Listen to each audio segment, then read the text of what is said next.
ପିଲାମାନେ तुम्हे माने पत्रर विभिन्न अंश विषय जानिछ जेपरिक वृंत पत्रधार शिरा पत्र अग इत्यादि। आज आमे सेही अंशगुड़िक अनुजाई किपरि पत्र को श्रेणी विभाग करिबा ताहा तुम्हे माने जानिबो। वर्तमान ए गछटी को भल भाबरे देख। ए गछर प्रत्येक पत्र गछ सहित डेम्फ बा वृंत साहाय्य लागी रहिछि। एही जो अंश गछर आकु आमे कहू कक्ष मुकुल। एही ठारू गछर पत्र तार डेम्फ साहाय्य एही स्थान रे लागी थाए। तेणु एही भलिया डेम्फ बा वृंत द्वारा जो गछर पत्र गछ सहित लागी रही थाए ताहाकु कुहा जाए सवृंतक गछ।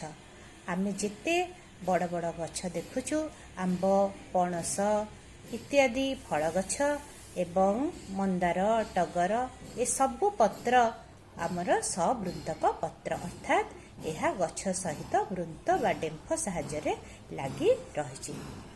वर्तमान ए गछटी को देखिबा भल भाबरे देख। ए गछर पत्र गुड़िक गछर कांडरू सीधा सड़ख बाहरिछि। ए पत्र गुड़िक कौनसी वृंत बा डेम्फ द्वारा गछ सहित लागी नहीं। तेणु एथिरे डेम्फ बा वृंत नथिबारु आमे हाकु कहिबा अवृंतक पत्र। सेमती तुमे माने जानिज हरगौरा गछर पत्र को भलरे लक्ष्य कले जानि परिबो सेथिरे मध्य कोनोसी डेम्फ बा वृंत नाही। से सीधा सड़ख एही गछ परी पूरा गछर कांडरू पत्र गुड़िक बा डालरू बाहरिछि। तेणु पत्रर वृंत अनुजाई आमे पत्र को दुई भागरे विभक्त करि परिबा। जहार डेम्फ नाही ताहा अवृंतक एवं जहार डेम्फ अछि ताहा सवृंतक पत्र। वर्तमान आमे गछर पत्रर फलक अनुजाई आमे पत्र को श्रेणी विभाग करिबा। तुमे जानिच पत्र रे थिबा वृंत अगरु एक बा एकाधिक शिरा बाहरी फलक सारा खेड़े हे रही थाए। एही आंब पणस आदि गछर पत्रर फलक गोटिए होई रही थाए। देख पिला माने एहा एक पत्र। ए पत्र को आमे कहिबु मौलिक पत्र कारण एहार पत्रक गोटिए होई रहिछि। वृंतरु मध्यशिरा शाखाशिरा प्रशाखाशिरा एवं ता उपरे पत्र फलकटा संपूर्ण धारण करी गोटिए होई रहिछि। सेहिपरि मंदार गछर पत्र एहा मध्य एक सरल बा मौलिक पत्र। किंतु तुम्हे माने बेल सिंब निंब कृष्णचूड़ा सजना गछ इत्यादि डाल आनी देखिले जानि परिबो एहार पत्रर फलक गुड़िक छोट छोट अंशरे परिणत होई जाइछन्ति।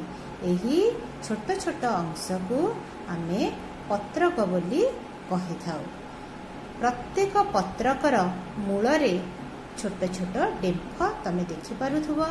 बेले बेले ए पत्रकटी आमको पत्र भली मने हुए किंतु प्रकृतरे एहा पत्र नुह।